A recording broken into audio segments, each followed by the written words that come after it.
Hey, I hope you're having a great day. This is Elan, and very welcome back to the Holistic Health Podcast. And I'm joined by Finn from the Grounded Masculine. And Finn, how's your day going so far? Yeah, it's been good, man. It's good. Yeah, really nice to jump on and reconnect. Absolutely. Yeah. If anyone who's listened has listened to our previous podcast, we've done, I think, eight, maybe nine podcasts over the last couple of years. And yeah, the main reason for that is because, we'd been working together and Finn had been working with me as my head coach.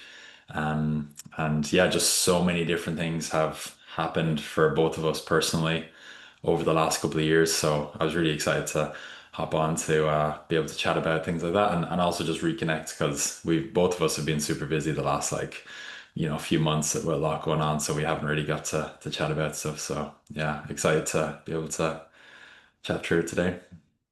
Yeah, awesome, man. Yeah, and as you said, like it's good to be here. We've had some awesome conversations recorded on previous episodes. So yeah, looking forward to see what comes up today. Yeah, for sure. So I was thinking, it'd be good to first address kind of what's going on with us, like business wise, because like I mentioned, over the last couple of years, we'd been working together, and like I said, Finn had been working with me as my head coach, Yeah. and in the background, what a lot of people didn't realize, or maybe that we didn't talk about a whole lot, you had literally just moved from Australia to Ireland, literally like a Yeah. few weeks before we connected for the first time, right? Yeah, so basically last 3 or so years has been pretty intense for us. Like we were living over here in Australia for 12 years and yeah, like so we had four amazing or three little kids over here and we decided to move back home to Ireland back 2 years ago. And as we were moving back home, that was when my wife Shona she got pregnant with our fourth. So when we got back to Ireland, what we thought going back was going to be a bit more of a kind of year to explore and to figure out if we were staying in Ireland or coming back to Australia and get to travel around and do lots of stuff. Like Shona ended up being pregnant. It was a pretty tough pregnancy for her. So that was whenever I knew is like, right, I want to reach out and like be able to support ourselves, support the family and work with good people. So it's not just relying on my own business to be able to help navigate that time. And that's when I found you pretty much straight away. And like it was a match made in heaven. Like so it was awesome to be able to work with you for pretty much it was near enough 2 years all up when I Yeah, was back in Ireland and for this for 6 months of being back in Australia. yeah, for sure. And it was, I look at it as pure luck that we even connected in the first Yeah. place. Because I had literally just like put up a free ad on LinkedIn, not even a paid one. So like the reach of them is absolutely terrible. And I had like seven people apply. And as soon as I read the CV that you sent over, I was like, okay, how do I get in contact with this guy as quickly as possible? Like, It all happened pretty quick, like from like just yeah, one night late at night. I was just like, all right, I need to look at a few options here and stuff. And like I found that and I was like, that sounds really cool. Let's and just looked at your business, looked at what you've done. I was like, that actually sounds awesome. So sent it all through and yeah, within a couple of weeks we'd start working together. yeah, so we got really lucky that way for sure. And obviously we share a very similar approach in terms of like really taking a holistic approach and focusing Yeah. on sleep and training and food and self-care and managing stress and understanding like taking into account mental health and all those things. So yeah, I feel super grateful. And yeah, I think as well, like you had, after the first, year or so being back, um, we had been discussing like long-term plans to figure out what was going to work best for us. So we had literally been working towards, us finishing working together for it must have been about like 8 months. Like we had really projected into the future of like what do we both want, where are you going to be going? Are you staying in Ireland or not? And so it Yeah. was great that we were able to figure that out together and do, Yeah. we were able to stop working together on really good terms and there's like nothing negative that happened and it was all part of the plan and it was like, Yeah. perfect pretty Yeah. much. So And I think that's the big thing, like even just to hone in a bit more on that point, it's like it's one of the most important pieces I see with collaborations, with friendships, with relationships as a whole is like having healthy conversations and being able to like we set up a really safe container where we could have these open conversations, like, and like we could dream big, look for the future, look at all of these different options, but also like talk about what was going on and be really real with it. So like I think it shows the caliber of like when you're working on yourself, when you have that awareness of yourself, being able to then bring that into relationships, it just becomes so much easier. Whereas I think that's one of the things that a lot of people miss out on because they don't have that level of self-awareness, or they hold all of these other things in and then wonder why there's friction forming in relationships, be it like with colleagues, with friendships, with partners or whatever. So yeah, I think it's a really, you could really see like how that's worked out over the last year. Like it was really cool to be a part of. Yeah, no, absolutely. And I know a lot of people got a lot of value from the support that you provided. So, it was really cool.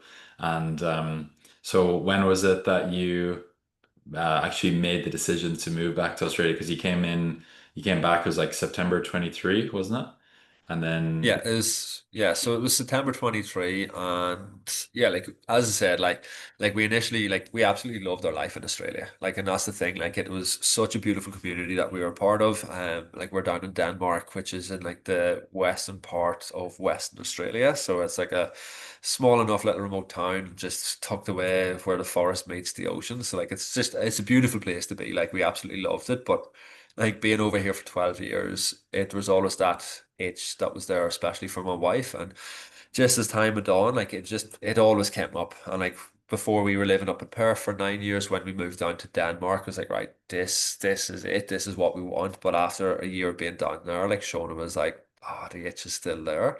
Um, and then like so it was her sister's wedding, then like a year or so after that, so we was like, right, let's go back home for Shona's her sister's wedding, and like when we go home, let's actually just give it a good crack and see, like, because there's so much that happened over the last 12 years. Like we haven't had spent much time with our family, like our families didn't really know our kids that well. It's just apart from through a screen, so it was just like let's just go and see and figure it out, and yeah, that's what we done. And like, in fairness, like it was such an amazing opportunity. We absolutely loved it, but it was also a really challenging year and a half for us.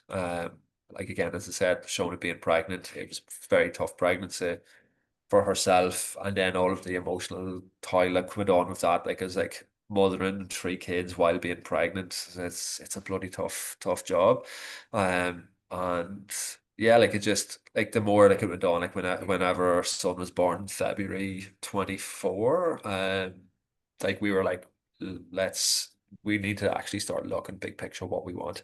So then that just opened up the conversations of like, right, where do we see ourselves in the future? What does that look like? What does that feel? And although it was amazing being close to our family and having our family around there, like it's just big picture wasn't the life that we wanted for our kids and ourselves.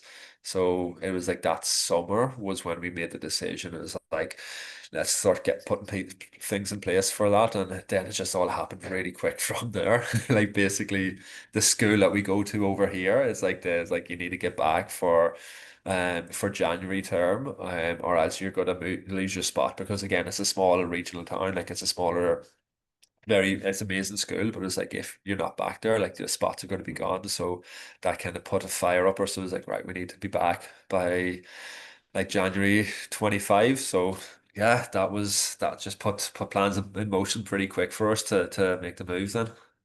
yeah, for sure. Because I remember I think we spoke about it around maybe like March or April. You were thinking like of making the change, but you hadn't like decided on it fully. And then around, like June or July, you were like, oh, I think a lot is going to happen quickly. And then by like you'd moved by like mid-November 24, right? Yeah, yeah, So it was like very quick, especially, I mean, for anyone that's moved anywhere, like it's very stressful just doing it yourself and maybe with your yeah, partner, but to also do it then with four kids as well as your partner. yeah, And yeah, it's not like you're moving to, it's not like me when I moved to Barcelona for a few months, that's 2 hour flight. You literally have to go yeah, the opposite side of the world. So yeah. it's a lot Yeah, of, like it was huge. Like it's looking back on it, like it's like just so many times over the last 10 months, like we've been back for 10 months now. Like it's just like it's just been such a whirlwind. And it's been such a big time for us. There's been so much change for us, but again, it's been such a beautiful experience to be able to go through that, navigate that, and come out the other side. It's like, oh, we survived it, so we're good. And like, if we can move through stuff like that, it's like I feel like it's just made our family so much more solid. But also for myself, like I've learned so much about the importance of looking after ourselves so that we can look after our family. Because again, it's one of the things in this line of work. It's like with so many of the women that are supporting with you, with the clients that are supporting myself through their own business, it's we lose ourselves in parenthood and the chaos of like having kids and having business and working and doing all of this stuff. It's so easy to get lost in all of that. But it's being able to have frameworks that you can go back to that's going to allow you to look after yourself first so that then you can do all the other things is paramount. Yeah, definitely, for sure. I think it'd be good to talk about some of those frameworks or things that we implement. But I just noticed something for the first time. So you've got an oak tree right behind you. Yeah. Yeah. Correct? Yeah, because I know Yeah. it was like I think that they're oak leaves, right? Yeah. Uh, you want to say what the significance of that is? It's like one of our sons is called, his name is Oak. So it's, yeah, from little acorns strong, big oak trees grow. Yeah, no, it's amazing. And you know, the funny thing is, Elan, it has a lot of different meanings in different languages, but I'm pretty sure in Hebrew, Elan actually translates as oak tree. Oh, And no way. yeah, the you know, significance of that, it's you know, to signify strength and stuff like that. So it's just really interesting, you know. So I and that's just something that just popped into my mind. I haven't thought about that in years, so that's funny how it just came up out Yeah. of um Love it. but yeah, so like with all of those massive changes, like you know, the stress and overwhelm of that is like you can't even like put it on a scale. So like what did you find were some of the practical things you did that kind of helped to just center yourself and get kind of work Yeah. through that? The two main things is just stripping things back to the simple form. Like it's like I think in today's society and the way everything is set up now, like we're so much bombarded with so much information and all of this different stuff that we do, and this type of exercise, this type of like breath work, I like all of these different things that we should be doing, but we just get overwhelmed with all of the stuff that we should do and like we end up doing nothing. So and then we just fall back into our lowest form of like lowest common denominator, which is normally our self-soothing patterns. Whereas being able to actually strip things back to the basics and look at like do them really well. So like that's looking at like what's your exercise like, what's your food like, what's your like self-reflection process. So like I'm very big on journaling. Um and then something like breathe and kind of meditation. Like if you can get them sort of things in a baseline, just focus on them and do them really well, and the other stuff is going to fall in. But then the next layer of that, the next aspect of that is like be realistic with the expectations that you're putting on yourself. Yeah. It's you can like we so often we put way too high of expectations on ourselves, in especially in stressful times, and then we beat ourselves up when we don't meet the expectations, and then that just puts us down even more so with it. So it's like when I'm looking at that sort of stuff, it's like what's the best possible case scenario that I can do in these different pillars, and what's the lowest possible standard that I want that I can accept in them as well. So for me, it was like movement was my religion for the last couple of years because that is what gets me into my body. That's what gets me out of my head. It's what helps me like regulate myself so much more. So it's like I made a commitment when I was in Ireland to like exercise every single day. But it's sort of changed. Like, what does that actually mean? Like, that's not smash myself for a really hard workout every single day, because that's what my brain used to tell me. That's what we used to think it was. But it's like, right, it's like work as like with that is looking at getting at least three solid strength sessions a week, getting like at least a run a week, getting like some recovery sessions where it's just nice stretch and gentle mobility or movement. Like, it's looking at that and it's like, what's that lowest minimal standard? So I know that I feel like going to sleep, I can say like I've done this, even though it was a big stressful day and I might not have had all of the time to do a perfect workout, but I still done X, Y, and whatever that lowest minimal standard was for myself. So you're still getting the feel good factor, you're still getting the win, you're still prioritizing yourself, but you're also being realistic to the chaos of day-to-day life as well. Yeah, absolutely. Yeah, it's such a good point, because I had a session with a lady earlier and she was like, oh, I've just been so sick and run down for the last 3 or 4 weeks. And, I had it in my mind over summer that as soon as September hit, I was going to be really like on point and Yeah. going to make a lot of progress. And I was like, yeah, but if you look at what's been going on, like, um, she basically had just resumed work, and she has 2 kids as well, and her husband is super busy, so she had a lot more time to focus on her work, her kids, as Yeah. well as supporting her husband during his busy time. And obviously, that all accumulates as stress and has a huge impact on her Yeah. immune system. So I was saying to her, like, what we should do is like we'll do a bit of journaling and we'll map out each month of the year and look at your patterns over the past few years and see what months actually tend to be busier months and what months tend to be quieter months. So she had, even within a minute or two, was like, January I tend to be usually really busy, September usually really busy.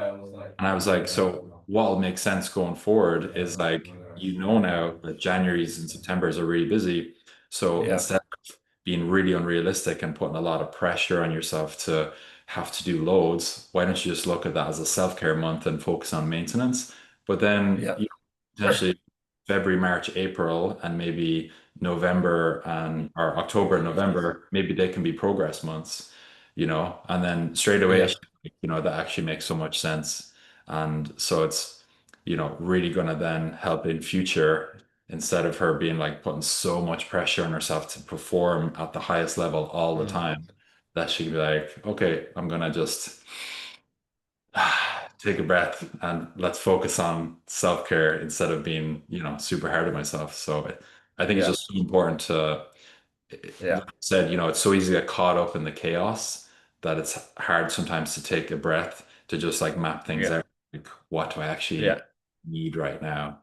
You know? Yeah, and I think that's the thing, like, and it's like even people that are listening to this, it's like we need to have give ourselves permission that it's okay to have a bit of a slower time to be able to recover and stuff like that as well, because again, we're so conditioned into like that hustle mentality, and like that was one of the big things. It was a big eye opener in Ireland, like seeing how far it's moved in that direction. It was like, whoa, this is really jarring. Like it's how busy and how full everybody's lives are.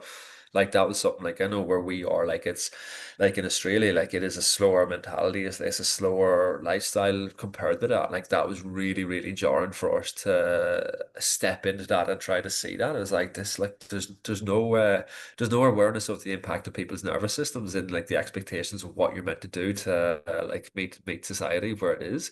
So it's like I think it is, it's giving yourself permission. It's okay to say no.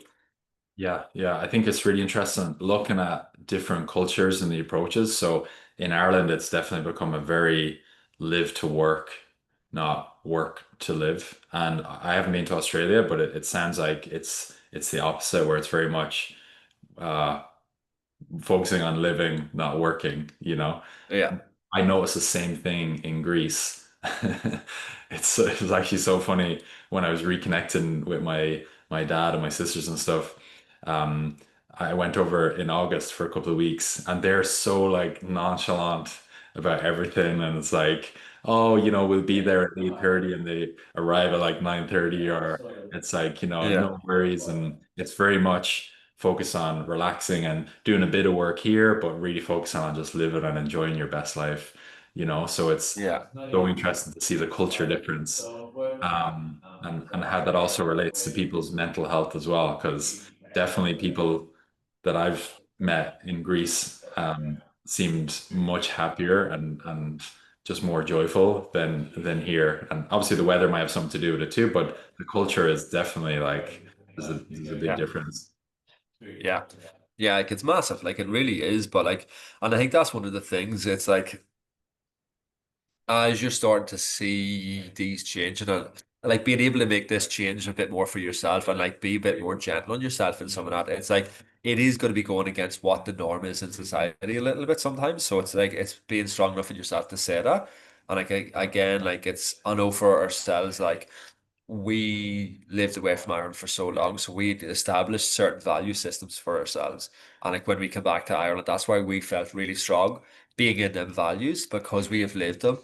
and it was more is more accepted there. Whereas when you're kind of doing this in a different light, when you're constantly surrounded by it, it can be a little bit difficult. But it's looking at like where you can just move the goalposts a little bit for yourself, and like and just listen to yourself that little bit more with that, like and be more gentle with yourself, and it does get easier as you start doing it. It's not trying like I'll put so many things like this into like the pendulum swing. It's like when we're over here too far on one side with the pendulum, like it's, you don't have to swing the whole way over. Like it's like, well, let's just move it over a little bit towards where we want it to be rather than trying to go the complete opposite.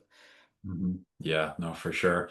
And just on the topic of stress and overwhelm and stuff like that, I literally went out for like a 30-minute walk just before we hopped on the call, and I noticed all the kids going to school, and I was literally thinking I used to absolutely dread going to school, like terrible.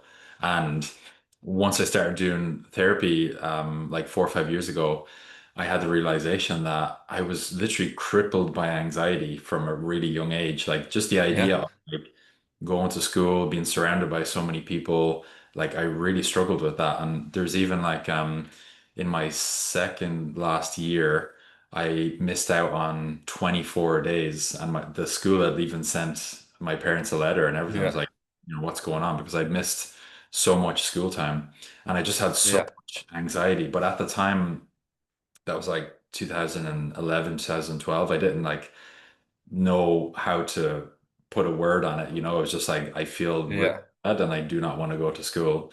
And that was yeah, all related to just feeling overwhelmed and stressed by just being yeah, having so much to do, and like just yeah, not feeling like I could get through it. And so I think, and that's the big value of doing a lot of deeper work in therapy and kind of living an examined life, as my therapist calls it. It's like when you look back, you can start to see patterns that they might not just be there mm, for the last year or two. They literally could be there since you're like 8, 9, oh, and a lot from your inner child. So yeah, it can be yeah. really, really powerful stuff to look at, and you can start to be like, wow, that's like I have a much better awareness of like why I feel this way now because it's been like that for many Yeah. years. And that's it. Like it's such a big one. Like it's like the more we can strip back the layers and understand why we do what we do, why we act the way we act, it just makes it so much it makes it so much easier. Like, and that's one of the reasons why, like, coming from a sports physio background, like working in more of that clinical based mindset, like and looking at like clients in that sort of way. And like it's like there's way more to working with humans than just looking in that one dimensional aspect of it. It's like yes, like we can bring in all our aspects of functional anatomy and stuff, but it's like I was like, I need to learn more about the psychology, more about the mindset side of things. And that's what put me on a big path down that route. And then like following the strings, looking at the like nutrition and the circadian rhythm and like looking at all of these different things. Like we need to look at the and have an awareness and understanding of all of these things to be able to help somebody actually make real changes in their lives. Whereas like all is make a joke, it's like anybody can go onto the internet or talk to ChatGPT and get like a training plan and a nutrition plan. But like if it was that easy, like everyone would be walking around ripped as and super healthy. But it's all of the other mindset stuff that's actually the things that is most of the problem for people. Whereas when you're able to actually start working on that mindset piece and being able to start bringing in awareness around that, supporting the nervous system, supporting and understanding of stress, and as I said, understanding why we do what we do, it's going to make the exercise and nutrition so much easier. Yeah, absolutely. Yeah, like I've had like a lot of massive changes happen for me over the last few years. And if I really look at it, because I've done a lot of journaling on it over the last few years, like the thing that really started it was when I first started doing therapy in like December of 2018. And just like so many big things have happened since then, but it's like just growing that awareness of like understanding how when I feel overwhelmed and stressed, how that impacts me and my mental health and anxiety and stuff like that has been, so powerful. And like all of the best things that have happened over the last like 5 or 6 years have come from taking the leap to go and do that because I'd put it off for so long. And it's like if anyone has done therapy, then they hopefully they've had a good experience, first of all, but hopefully they would Yeah. have it's like just how powerful it can be to start to, like you said, unravel the layers and like see your inner child and what they kind of, experience and how that impacted you when you were younger. how you kind of bring that Yeah. forward and stuff like that. But I think that the main point I wanted to make was like a lot of people are really going to struggle to lose weight, get leaner, get fitter, get stronger. If you have any goals related to personal growth, whether it's fitness or whatever it is, it's so hard if you're just working on it and you're not looking at what's happened previously. Because there's that quote um, from history that I love. It's like if you don't look at the past, you're doomed to repeat what's happened in the past if you haven't examined the past, something like that. That's not the exact quote, but that's kind of the idea, Buttress. Yeah, but I get it. No, like I love it. Like it's so Yeah. true. It really is. Um, and like even like this for anyone that's listening to this and just like, oh, this actually sounds really interesting. Like I highly recommend to go back and look at like one of the previous episodes that we done on the four F's and like in the stress response. Like because like that in itself, like that was such an awesome episode because like there's so many of the clients like when they were going through certain patterns and stuff like that or feeling themselves in stress reactions, like right, go back and actually listen to that podcast and listen to that episode and take some notes. And it's like, right, how do you respond when you're in this stressful situation? And as soon as people have a bit more of an understanding of what to look for with that, it actually just gives you so much more understanding. Like, oh, I'm actually doing this because of X, Y, or Z. So then it's going to help you actually change it. Whereas a lot of times when you don't have any of that awareness, you see yourself self-sabotaging and then you just beat yourself up because you don't understand why you're self-sabotaging. And Yeah. then like that's just kicking us when we're down. Whereas being able to start looking at this, looking at more of that holistic avenue of it, like having people like yourself there to support and guide and coach and stuff like that, it just makes it so much easier. Yeah, no, definitely. So the two podcasts to go back to, there's the one podcast we did where we talked about the five types of self-sabotage. And then after that, we did one on the four F's where we talked about fight, freeze, or fawn Yeah. responses. That's a tongue twister. Um, but yeah, like I was thinking earlier, since I actually went back to therapy in May of this year, and I'd been putting it off for about a year, and some of the discoveries I've made about myself, even in the last 6 months, have been huge. Like some of the main ones that have come up are I have an extremely strong inner critic, and that inner critic has like just bombarded me with so much negativity for so many years, and it's had a very negative effect on my mental health. But some of the really positive breakthroughs I've had over the last few months are I've got to the point now where, let's say, if I, just was feeling really stressed about something related to work, or I had an injury, or something negative happened, when that inner critic pops up, I'm actually able to like take a step back from it. Like if you imagine, I kind of imagine it as this like black shadow, right? So it's like a Mm, separate entity outside of myself. That's like the inner critic over there.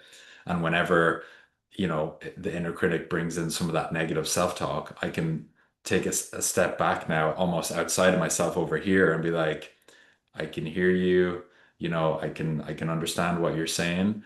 Um, but what I need right now is not to beat myself up, but to hold space for me and to think like, what do I actually need right now? And most of the time, yeah.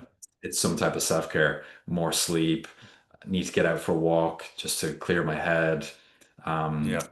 have an Epsom salt bath, do a sauna. But it's like I've actually got to the point now where I can hold space for myself and be like, I can hear you, but that's not what I need right now. I need to hold space for, something that's going to help me feel better. Because obviously, beating yourself up just digs you in the hole deeper and makes you feel even Yeah. worse.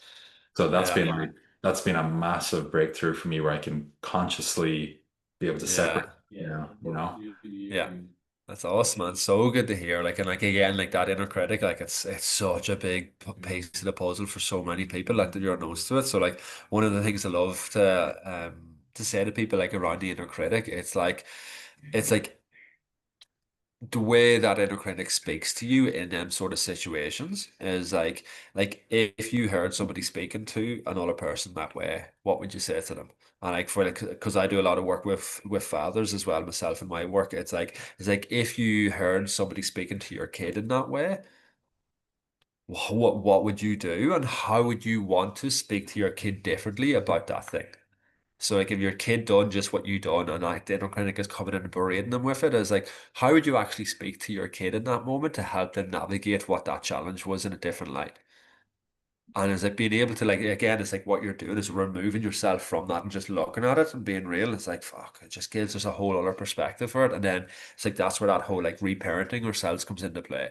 So it's like because it's like that inner critic was there to keep you safe. That inner critic, in some shape or form, that was what you learned is going to help keep you safe and help you navigate in stressful situations. And that's why it was there for like it's there for a reason, but that reason doesn't serve you anymore. So it's like, how can you reparent yourself? How can you figure a different way to speak to that little part of you to help you move through that in a healthy way? Yeah. Yeah, exactly. And just as you were saying that, so I thought of one of the other big realizations I had was that it's much easier to beat myself up than it is to actually pause, take a breath, and think, what do I actually need right now in this moment, and to hold that space for myself. It's way easier to be like, oh, you're so shit, you're terrible, you should give up, all this negative stuff, you know. Yeah, So much easier to do that than to be like, what do I need right now? You know? yeah. And that's like taken so many years to get to that point. But yeah, when you do get to that point, like my mental health has been so much better the last few months, even when things maybe business wise haven't been as good, or I made less money, or not as many people signed up, or whatever. Even through that, I've been able to be much more positive. Whereas in years past, like my mental health was just like in the bin a lot of time Yeah, because of that inner critic was yeah, going wild, you know. So yeah. It's one of the things being self-employed. It's like that's personal development 101. It gets you to it forces you to look at all of your shit. literally have to look at all your Yeah, it shit. really does. It really does. It brings so much to the surface, and like the more you're able to do, like it's exactly what you're talking about. Like it's such a massive one. Like and even for myself, it's like I'm back and was doing some therapy for a few months for myself, like early in the year as well, just to help navigate through again some of that inner critic, some of that's the challenge that I've been navigating, and just because it has been such a chaotic time for us. But like it's just having that sort of support. It's such a huge positive. Like, yeah, Yeah. I highly recommend it for everybody.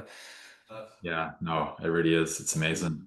And just to stay on the topic of therapy, because like I feel comfortable like sharing this, but one thing that I've been working on recently is now that I've kind of got used to the inner critic, it's meeting my inner child from when I was like, 4 or 5.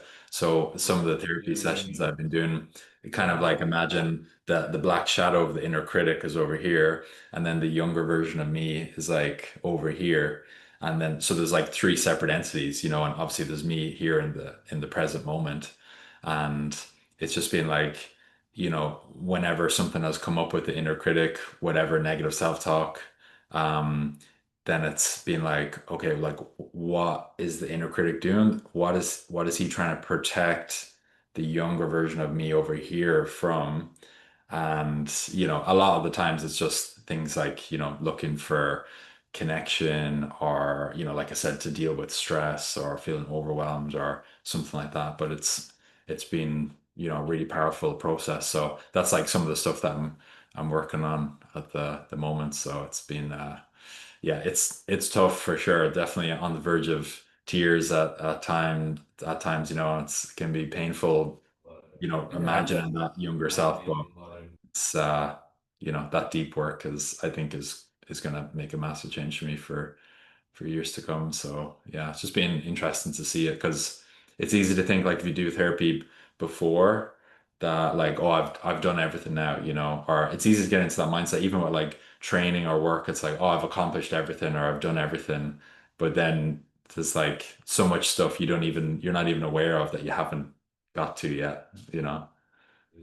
Yeah, like, and that's the thing. Like, even like, it's like not every therapist is the same, not every coach is the same. Like, it's like, oh, I've done therapy and it didn't work. I've still got the same problems. So, like, you just write it off. Or it's like, you done therapy with that one person. You've maybe worked with a coach with this one person around this specific model. But that's why it's finding the one that works for you in the season of life that you're in. Like, Yeah. it's such a big one. And I think definitely. like that's the thing, like as you're saying, it's like going back and revisiting all of this stuff. Like it's like for me, I feel like it's going to be a never-ending journey. It's like I love like working with therapists, working with coaches, working with mentors, working with people who are challenging me in this way. Because every time I go back and look at it, I'm able to look at things in a different level, look at peel back another layer of the onion to understand things differently, and like it just keeps you moving forward. Whereas when we don't, like it just everything just stays stagnant. We just fall into that just pattern of just kind of just moving through things in the same way all the time, and then we wonder why nothing's changing. So I think Yeah. it's really cool having that. And then like just on like it's so like I love hearing like you sharing about like your inner child work that you're doing. Like I really appreciate you being open and honest with that. Like that's something like I've been looking at a lot of myself over the last few months as well, from working with my therapist and then just kind of delving a lot deeper into a lot of my own stuff around that. And one of the things that I found has been really helpful around that is looking at the inner child through the lens of the four protectors. So it's like the pleaser, the perfectionist, the avoider, and the angry defender. So like it's like this is looking at that whole aspect. It was like these are like I've nearly kind of these are different characteristic traits that pop out depending on what's going on. So like that people pleaser is an aspect of the inner child that comes out to play when we feel like it's basically when like you've been lonely, when you feel afraid, or you feel there's that fear of being abandonment, whereas like I'm not good enough, I'm not going to be liked if I do this, so I'm just going to put all of my stuff aside to do what everybody else wants of me, and that's going to get the acceptance, that's going to get the love from other people as well. But again, it's like at the end of the day, it's like when we people please, we're saying no to ourselves to say yes to other people, and that's not sustainable. Like that's going to cause a lot of conflict there. So it's looking at like that, what that part of your inner child needs in that moment, and how can you feel safe and loved and get that safety and love from saying yes to you rather than other people. When we look at the perfectionist, it's looking at that. It's like again, it comes back to like that feeling of worthiness. It's like I need to go above and beyond, or else I'm not going to be loved. It's like if I fail, then like, my parents aren't going to like me, whatever that might be, whatever's tied in around that as well. So that's where we get caught in this trap of perfectionism and like pushing ourselves so much, because we're seeking that validation. Like when we look at the avoider, again, that's where if you have all of these big feelings and emotions that you're not able to manage, you're not able to express in a healthy way, you have found ways to just avoid dealing with that and pushing it all away. So that's where like addiction can be high. That's where like you're looking for things like social media and all of that stuff. So it's like you're feeling all of these feelings, but instead of actually meeting them feelings and sitting with them, because that's too hard, it's like I'm just going to completely avoid and go away to another part of you. So that's your inner child seeking that self-soothing. And then the angry defender is that child who felt powerless. Like there is like if I don't fight back, like they're gonna keep hurting me.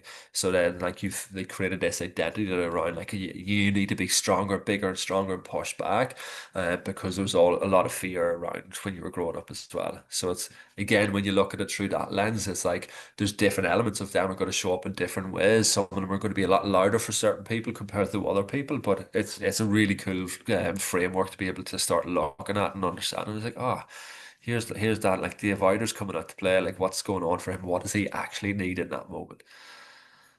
Yeah, I think I'm definitely gonna take that on board and use it for sure. I wrote it down actually there. So pleaser, perfectionist, avoider, angry defender. And I can actually relate. There's definitely each of those in a part of me for sure. So I Oh know yeah.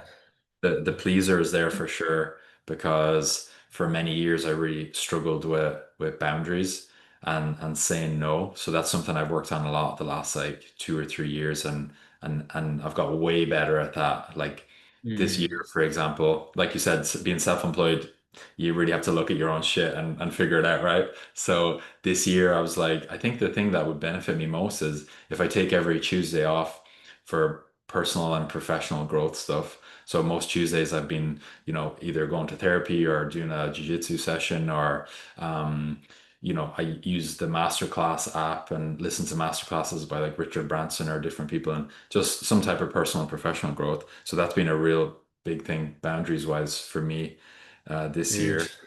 The perfectionist one as well, for sure, because I was like, if I just like work loads and try and get as successful as possible, then that'll be great. I didn't understand at the time back in like 2017, 2018.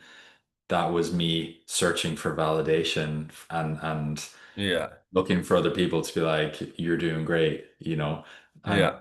but I literally just ran myself into the ground because as things started to get better when I was doing personal training on Leeson Street, things were getting busier and busier, and there was like loads of days where I was doing like 12 sessions a day. I'd get to the gym at like 6 a.m. and then I'd finish with clients at maybe like 7:30, but I'd stay till 10 to work on ads or so Yeah. completely burnt out from that perfectionist. Um, the avoider also can relate to a lot because for so many years, I'd say from like 2014 up to 2019, there was like so many weekends where I'd go to like, different music events, festivals, nightclubs, and that was my kind of way of avoiding things and just like becomes, it's fun to do stuff like that for sure. I definitely don't regret it. Yeah. It's like when you're doing it out of avoidance of things and then not showing up to college or struggling to get up in the morning or it affecting your mental health, then it becomes a real Yeah. negative. Yeah. So super interesting, to examine kind of how those kind of play out. Um, and the angry defender, I always thought I was more of the fight type, but that was actually Yeah. my ego kind of soothed me a bit because I've realized I've actually more of the flight type. But Mm. the angry defender one I could probably relate to in a sense of like when I was 18, that's when I started like going to the gym and my goal was literally to get as big and as strong as possible and did Yeah. that for like a 4 or 5 year period. Um, so yeah, it's really interesting to see how that Yeah. pops up. Like, and that's it. Like, there's so many different ways of working on it and different approaches. But again, it just gives you different frameworks and different ways that we can look at ourselves a little bit better and just understand ourselves a little bit better. And like, when you start understanding that stuff, like you can see is like, you're again bringing it back to the health and wellness. Like you're middle-aged woman, like you're got work's pretty full on, like your kids are teenagers and all the chaos that's coming of them, and like you're trying to lose weight and like your hormones are a bit out of whack and like stress is really high. You've got all of this pressure from work on you. But then you keep getting frustrated because you're not seeing the progress. But it's like soon as like this stress builds up, it's like that's where like you go into some of them avoidance patterns or like you start looking for different ways to self-soothe or you're caught in that people pleaser is such a big one for women of that age. Whereas like they say yes to everybody else and like to feel guilty doing things for themselves. And it's like all of that stuff is what's going to be hampering your progress. Whereas if you're able to start looking at that and working on that aspect of yourself, the other stuff is going to start becoming a lot easier. Yeah, definitely. There's one lady that was working with for like 6 or 7 months, and she was like 59. She's doing wants to do a bit of a transformation for her 60th birthday, and I was asking her like, have you done many things like this before, like any programs or worked with a personal trainer or anything like that? She was like, this is literally the first time I've ever done something for myself like this in my entire life, and Yeah. and Yeah. she got amazing results. She ended up losing like 30 pounds over 6 months and just felt so much better, fitter, stronger, mental health better, everything. But like it had taken that many years to get to that point. And so I'd worked on her with her boundaries and figuring out, like what's actually best for you, and so it's really interesting how that can, not be something that is just around in your 20s or 30s, but people can carry that like their Oh, whole life. 100%. Yeah. It's huge, man. It's huge. Yeah. Yeah. And that's the thing, and like, and that's one of the reasons why, like, I loved the work that you were doing and being able to, like, how, like, we were able to merge all of it in together because it wasn't just a fitness program. It was far from just a fitness program. And, like, there's still, like, women that were signing up thinking that's what it was. And then, like, as soon as they get into it, like, oh, there's actually way much more support to it than I ever imagined. And, like, yeah, it's Yeah, such a big life changing moment being able to get that support and being able to understand these things better. definitely. Yeah, and you probably noticed that working with men as well. It's like I think the entry, the easiest way for people to kind of get into something is like, oh yeah, I want to get fitter, I want to get stronger, maybe want to lose a bit of weight. And then as soon as they start to work with someone like you or with me, then we kind of start to slowly bring in the other things. It's like this is important, and I know you want to achieve this, but to get there, we first have to maybe do some work on, like you said, your boundaries, how you manage stress, and all of those coping mechanisms maybe you have never examined before. So, Yeah. yeah, see, because it actually kills me. I hate like putting a post being like, oh, I helped this lady lose 30 pounds, or this lady lost two clothes sizes. And I hate putting a post like that because I'm like, it's so surface level. Like it's like missing Yeah. 90% Yeah. of the work that we did, but that's what people kind of Yeah. gravitate to. Yeah.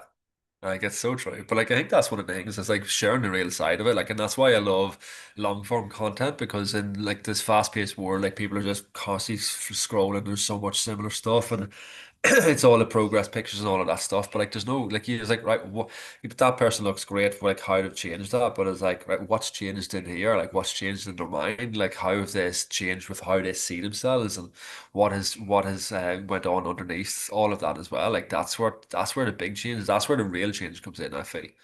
Yeah, definitely. And because you've been, exclusively or majority working with men and like with the grounded masculine, like how do you find like what's the entry point usually? Is it kind of the same where they focus on weight loss and then you start to bring in, or is there people coming in who are like want No, like it's like it was that a lot more previously. Like again, coming from more of like the health and wellness background, that's what I always leaned on, but so much more previously. But now, like I've just like the way I've created like the grounded masculine business, it is working. It is more towards the mindset side of things. Like my focus is helping busy fathers, look after themselves better so they can look after their families. And I think there's enough challenges that people have in that. So like the guys are looking for that sort of stuff. Like I do have a big component of the exercise and nutrition side of it, but that's only one piece of the puzzle for it.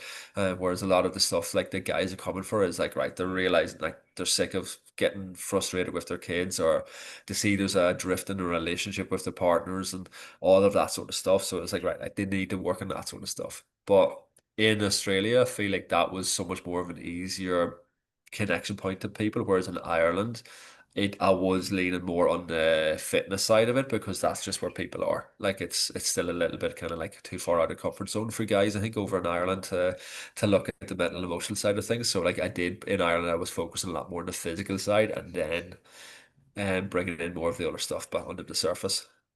for sure. Yeah, it's like there's such a block there for most Yeah, men that like yeah, because even a lot of partners may have never like seen their partner cry, or maybe they only ever opened up once about something that happened in their yeah, childhood.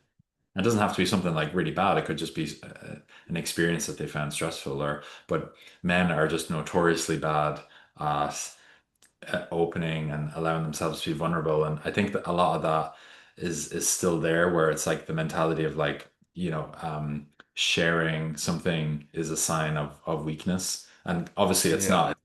It takes yeah, courage and strength to actually just be open about, I'm feeling yeah, shit and like, yeah, what can I do about it? It takes a lot of courage yeah. to just to be like But that. I think that's one of the things with guys as well, like the difference between like men and women. It's like women's relationships, women talk more about everything. Whereas like if there's a group of women, like they know a lot more of the ins and outs of each other's lives and relationships and all of that stuff. Whereas if there's a group of guys who are mates, is like they know each other's surface level, but they don't really know much about the actual person. Like especially if you've only met more so like in your like if you didn't grow up together, like if you've got a certain friendship group that's more kind of like in their 30s or 40s years, like the surface level stuff of what's going on with that guy or what he does and a few of the basics, but you don't actually know much about who he is or what's going on or what he wants to do or how he wants to live or what his challenges are because they don't talk about that. Whereas on the flip, it's like women would talk a lot more openly about that sort of stuff. Yeah, definitely. Yeah. Men tend to talk about stuff and interests and things they do, and women obviously talk about stuff like that as well, but generally tend to talk more about feelings and emotions, and Yeah, then it's like a deeper connection. I think that's why I've always yeah, like enjoyed working with women more over men. And don't get me wrong, like some guys that I currently work with or have worked with, amazing. But just generally women are much easier to work with because it's easier to have that open conversation about things, and then it's easier yeah, to make change and grow as a yeah. result. definitely. But And that's it's funny, like, because that's one of the reasons why, like, I love like working with yourself, like, because like when I had my own clinic in Ireland, like my own space in Australia previously, like up in Perth, like it's like my client base would have probably been about 70% women and 30% men. And like it wasn't until I became a father, it wasn't until I went through like my own mental challenges and like struggles and figured out a lot of stuff and started getting a lot of support with myself. That's where I was like, it's like I went through all of that, even though I was in this space, even though I knew a lot, it's like I didn't have men around me showing me another way or teach me how to do that.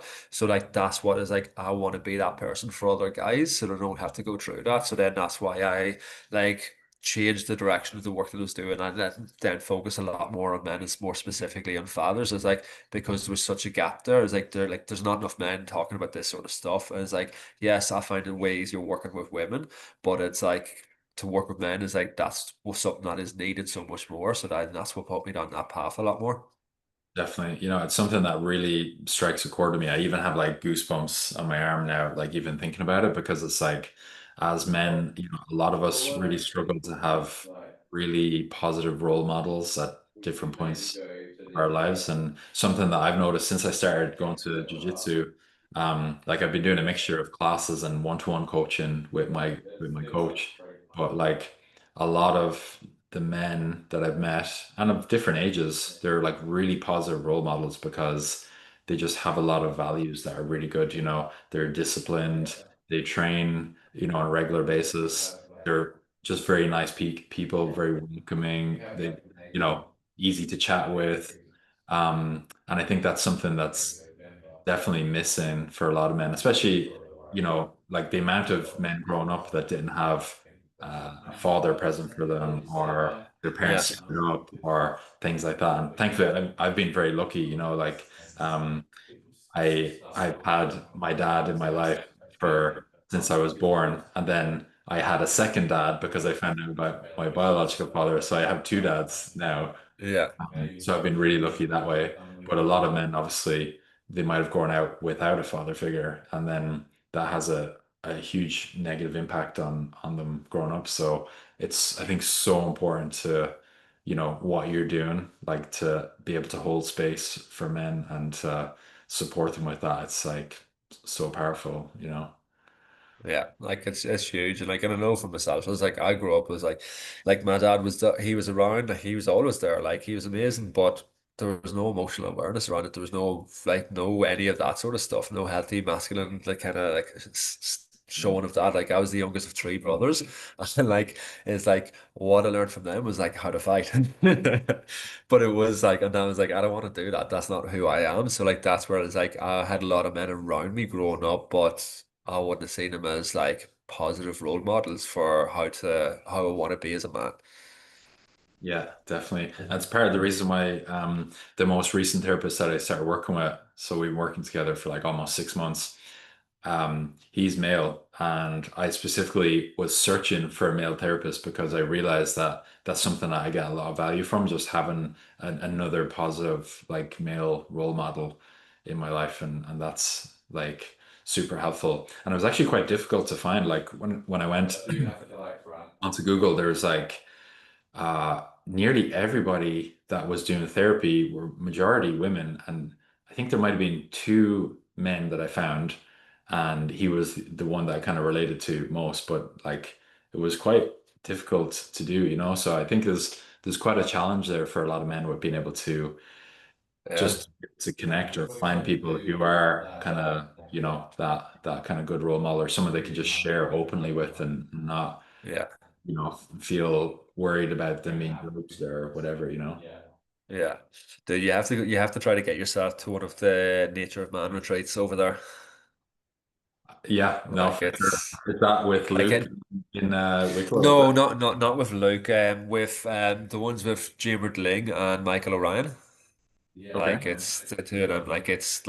It's one thing. Like I wish that I could have got a weekend to go and spend with them, but just with a newborn and all of the other chaos that came with it, like it didn't happen. But like the work that they're doing is incredible. But like their approach of and their take of this sort of work is like I think you'd love it. Like it's such a different way. Like it's like there's so many different ways to do everything, but it's like talking like I got on like met Jamie like quite a lot over there, like got on like was really close to him, and like it's like instead of doing a team building exercise for their retreats where it's like, oh, let's sit around and like and everyone's gonna like you stand up there and like you fall back into each other's arms and like that's like your brother's got you whenever you fall. It's like that's not what we do. It's like the way we roll is we go to a forest and we build our own camp. While you're building your camp, it's like you might one guy might be like climbing up a tree to tie a tarp around a tree, and while he's up there, there's two or three guys holding him and supporting him.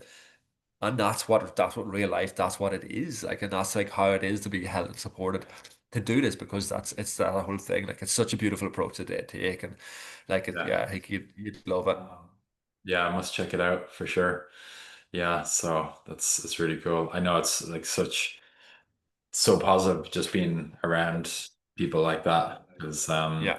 like if I think back to it, like one of the main things that actually inspired me to uh, restart therapy or to do therapy for the first time and just to be a bit more open was back in like 2018. I was watching Tyson Fury a lot. Have you heard of him before? It's like he was like the heavyweight champ for a few years. But Tyson was basically talking about how like he had done everything in his life that he wants to do, and he had literally become heavyweight champ of the world, the most prestigious title in boxing, and Yeah. like literally the day after, like was feeling miserable because he's like that didn't make me feel how I thought it would make me feel, and Yeah. he Yeah. he openly talked about like suicide and really struggling with his mental health. Yeah. And I was like, if someone who has basically achieved it all can feel like that, then it's okay for just a normal person like me to feel, struggling with my mental health, So it's like that's the Yeah. power of having someone who's a good role model, maybe not in every avenue of life, because I definitely don't agree with everything that Tyson Fury does. Definitely not. But that one aspect for sure, I could get behind, just about being open and being able to discuss how you're feeling and it's like just so important. So I think that's a really good example of how you can inspire other Yeah. people. Yeah. And I think it's one of the things as well to say that it's like for people that are listening to that, it's like you don't have to get to breaking point to be able to get help and support. It's like and like it's one of the things, it's like if you can choose to get support and go to therapy or like invest in a coach and have help and support around this sort of stuff, like when you're in a good position, like that's just going to get you into an even better position. You don't have to get to like a really dark point in your life. You don't have to get to a breaking point in your life. Like, and it's one of the things I always kind of bring it back to like the simplicity of a car. It's like you don't wait for your car to be broken down in the M50 to go and get a service. But yet, as humans, like we wait until something really happens to our health or our mental health that we can go and get it fixed. It's like with a car, you need to get it serviced regularly. You need to do all of these other things, but with ourselves, we just keep pushing and pushing and pushing and pushing until we break. Yeah. Yeah. I love the car analogy because I've used it for fitness and strength and health related stuff before. Because it's like nearly in every aspect of your life, you'll get somebody else to help you with it. So, if like a pipe bursts in your house, you don't go down and be like, oh, brilliant, I'm ready to fix this.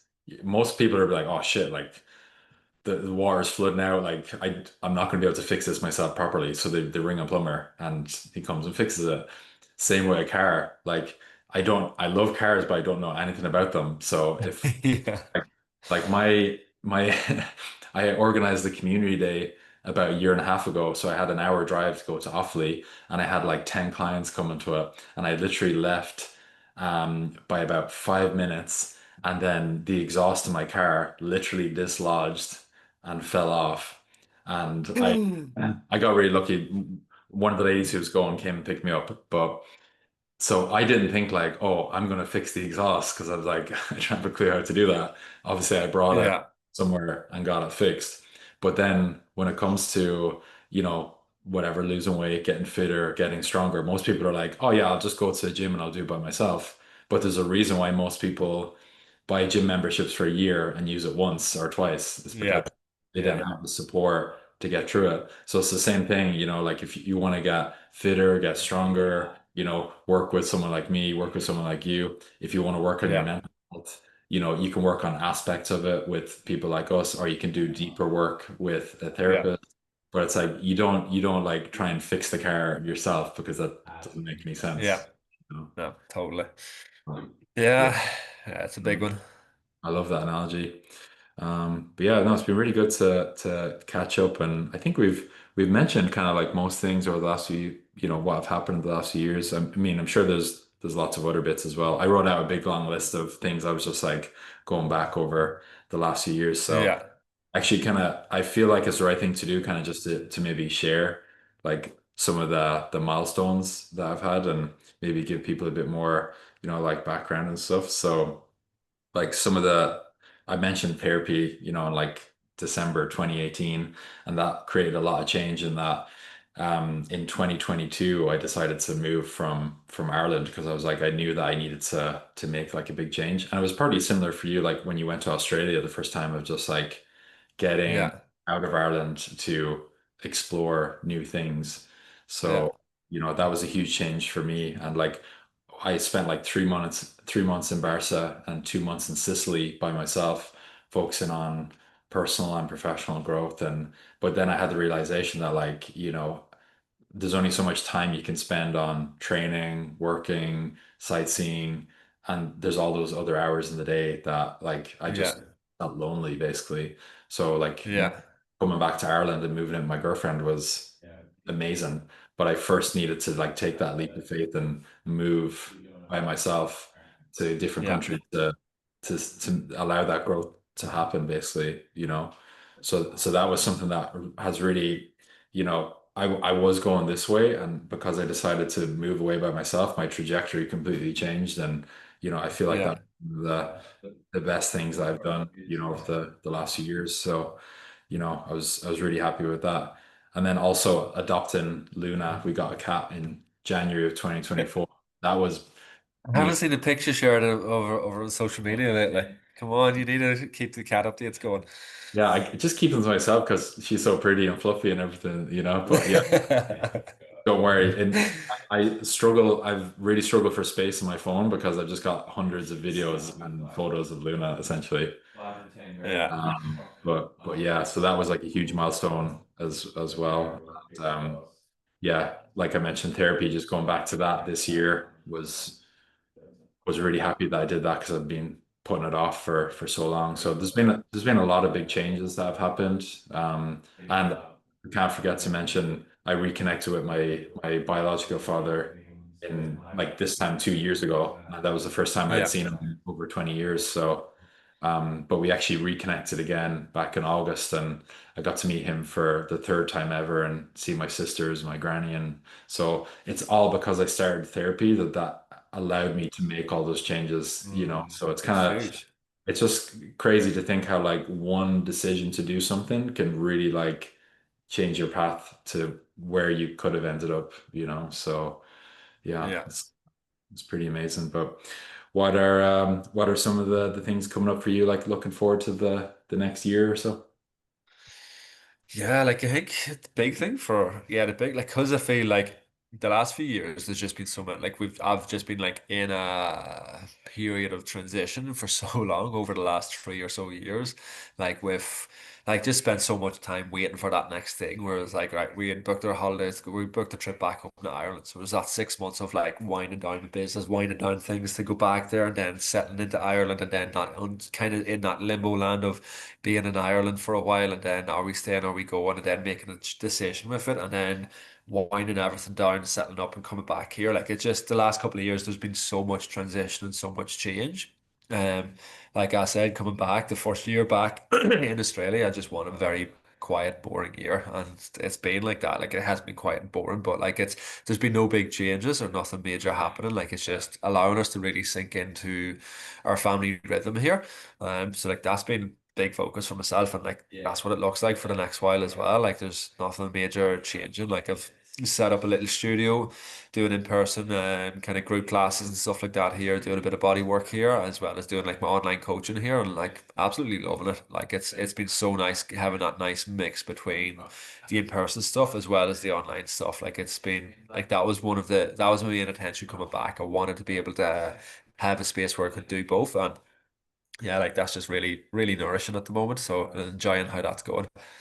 Yeah, I was like when I seen your space for the first time, I was like, that is amazing. Like so cool. Like the space that you have for training, for your computer, doing some online work.